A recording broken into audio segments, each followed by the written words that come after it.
एक बहुत बड़ा डाकू कैसे बना श्री राम का अनन्य भक्त, और उन्होंने ऐसे ग्रंथ की रचना की जो आज घर घर में सबके लोकप्रिय है, वह है वाल्मीकि रामायण। तो आज हम बताएंगे वाल्मीकि जी के बारे में कि वाल्मीकि जी के क्या थे और कैसे संत बने। इनका काम था व्याध का, चोरी डकैती करना। इनके मार्ग से, वाल्मीकि जी के मार्ग से जो भी यात्री गुजरता था उसकी सारी सामग्री चुराकर अपने कुटुंब का पालन किया करते थे। उनका यही काम था, यही पेशा था कि मेरे को कोई यात्री मिल जाए, कोई साधु मिल जाए, कोई कुछ भी मिल जाए तो मैं उसकी सारी सामग्री चुरा लूँ, छीन लूँ और अपने कुटुंब का पालन करूँ। रोज प्रतिदिन उनका यह नित्य काम था वाल्मीकि जी का। वह प्रभु को नहीं जानते थे कि ईश्वर क्या है, भक्ति क्या है। रोज यही प्रतिदिन एक काम करते करते एक दिन उसी मार्ग से सप्तऋषि गुजरे।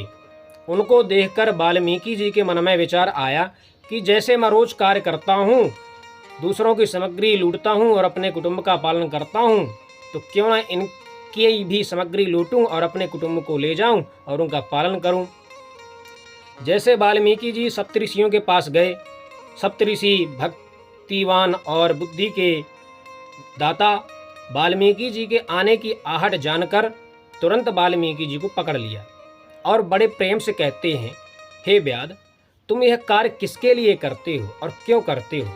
तब वाल्मीकि जी कहते हैं, यह मैं चोरी डकैती अपने कुटुंबिक जन के लिए करता हूँ, परिवारजनों के लिए करता हूँ, ताकि उनका पालन हो सके।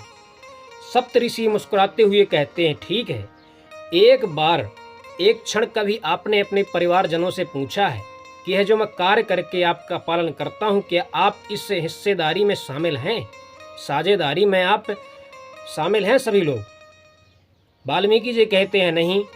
तुरंत सप्तऋषि कहते हैं, जाओ एक बार आप अपने कुटुंबजनों से पूछ कर आओ, परिवारजनों से, कि ये जो मैं कार्य करके तुम्हारा पालन करता हूँ, ये जो पाप कर्म करके तुम्हें पालता हूँ, चोरी डकैती करके, क्या तुम इस चोरी में डकैती में मेरी शामिल हो, ये पाप कर्म में। सप्तऋषियों की आज्ञा का पालन करते डकैत हुआ है वाल्मीकि तुरंत गया अपने परिवारजनों पास और पूछता है कि क्या इस मेरी चोरी में आप लोग शामिल हो, हिस्सेदारी हो। तो उनके परिवारजन कुटुंबजन कहते हैं, नहीं, हम यह पाप कर्म करके अपना पेट का पालन नहीं करते, हम क्या पता कि आप ये कौन सा कार्य करते हैं। यह बात सुनकर वाल्मीकि जी के मन में बड़ा संकोच हुआ और वह सप्तऋषियों के पास आए, दंडवत प्रणाम करने लगा। सप्तऋषि वाल्मीकि जी को उठाते हैं और बड़े प्रेम से कहते हैं, हे वत्स, हमारी शरण में आया हुआ कोई भी हो, कितना ही दुष्ट कर्मी हो, उसे हम जरूर प्रभु की उपासना के लिए उपदेश देते हैं। सो तुम क्यों ना ही भगवान का गुणगान करो, भगवान की कीर्ति करो और उन्हीं का नाम जप करो।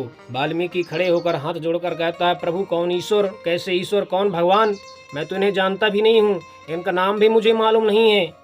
मैं बचपन काल से ही चोरी डकैती किया हूँ, सो मेरा मन तो वहीं अभी यहीं है, मैं क्या जानूँ भगवान कैसे हैं, उनका नाम क्या है। तब सप्तऋषि कहते हैं कि तुम राम राम जपो, राम राम रटो। तो वाल्मीकि राम राम ना कहकर मरा मरा कहने लगी, उनसे राम नाम का उच्चारण भी नहीं होता था। सप्तऋषि कहते हैं, बार बार अभ्यास करोगे, तुमसे मरा मरा की जगह राम राम तुम्हारे मुख से उच्चारण होने लगेगा। इतना कहकर सप्तऋषि चले जाते हैं। अब वाल्मीकि जी मरा मरा रटते रटते एक दिन राम राम रटने लगे और वही वाल्मीकि जी भगवान श्री राम के बचपन काल से लेकर सभी उनकी बाल लीलाएं और उनके चित्र का अनुवाद करते हुए एक लेखन करते हैं जिसका नाम होता है वाल्मीकि रामायण। उस रामायण ग्रंथ की रचना करते हैं यही वाल्मीकि जी। एक चोरी डकैती करने वाले वाल्मीकि जी व्याधि संत बने, साधु बने, महान तपस्वी, ग्रंथ रामायण के लिखने वाले ज्ञाता बने और आज घर घर में वही रामायण भगवान श्री राम की लोकप्रिय है, पूजनीय है। तो ऐसे थे वाल्मीकि जी, चोरी डकैती करते करते सप्तऋषियों के आशीर्वाद से भगवान श्री राम के अनन्य भक्त बन गए। जय श्री राम।